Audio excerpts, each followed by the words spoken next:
जब डार्विन ने अपनी थ्योरी ऑफ एवोल्यूशन पर based book on the origins of species पेश की, तब उस थ्योरी को एक्सेप्टेंस मिलने में 20 साल लग गए। क्या आप समझ सकते हैं कि कितना मुश्किल है हमारे दिमाग के लिए किसी भी नई बात पर भरोसा करना, उस बात को नकार कर जिस पर हम और हमारे बड़े सालों से बिलीव करते हैं। लेकिन आज एवोल्यूशन की थ्योरी को किताबों में पढ़ाया जाता है और सारी दुनिया उस पर बिलीव करती है।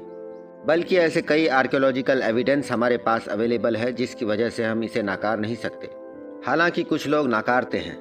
तो क्या हमने सीधे खड़े होने और सिर्फ नोकीले पत्थरों की मदद से आने वाली हर प्रॉब्लम का सलूशन निकाल सकते थे?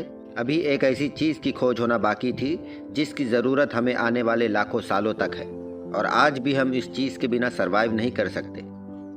जानते हैं, बने रहें द ह्यूमंस में।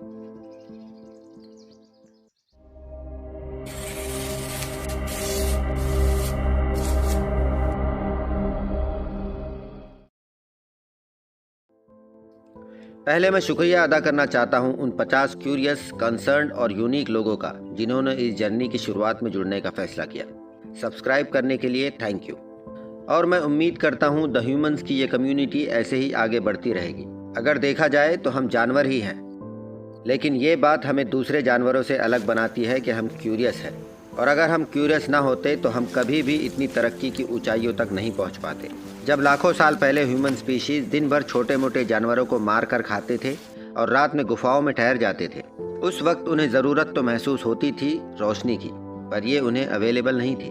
रिसर्चर्स ये तो जानते हैं कि उन्होंने नेचर से बनने वाली आग को तो ज़रूर एक्सपीरियंस किया होगा, चाहे वो कड़कती बिजली से बनी हो या फिर झुलसा देने वाली गर्मी से। शुरुआत में वो इस आग से डरे भी होंगे जैसे दूसरे जानवर डरते हैं, लेकिन धीरे धीरे वो इस बात को भी समझ गए कि इस तबाह करने वाली चीज़ को काबू किया जा सकता है। और हमारे उन एंसिस्टर्स के दिमाग ने इस बात को जान लिया कि इसके बहुत से फ़ायदे भी हैं। उस वक्त आग के सबसे बड़े फ़ायदे ये थे कि उनकी रात देर से होने लगी, उन्हें आपस में बात करने का मौका मिला। इसके अलावा बड़े जानवर जिनसे उन्हें खतरा था वो भी आग की वजह से उनके करीब आने से डरते थे।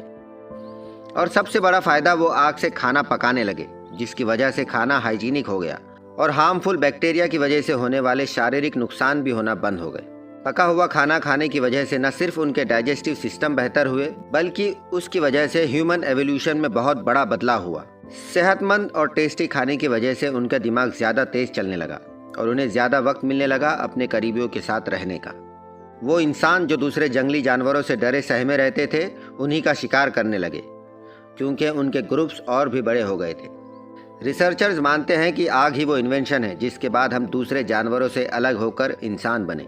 हालांकि उन्होंने अंदाज़ा लगा लिया है कि आग का इस्तेमाल इंसानों ने कब करना शुरू किया, लेकिन इस बात को मालूम करना बेहद मुश्किल था।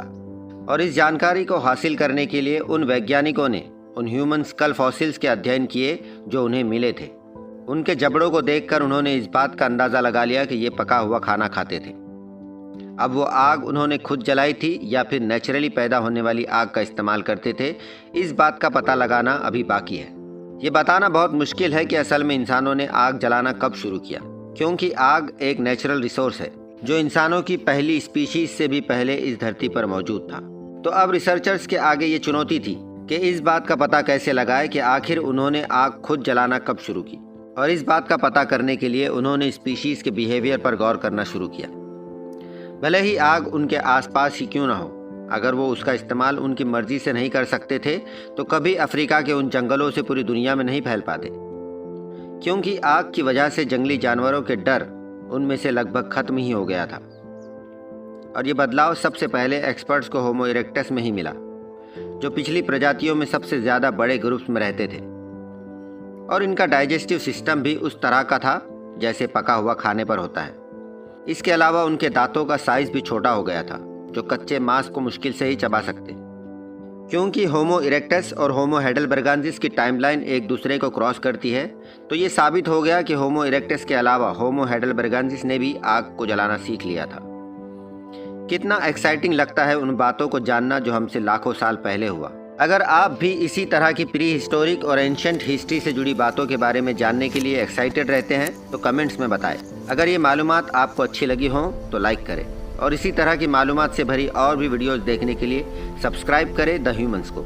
Thank you.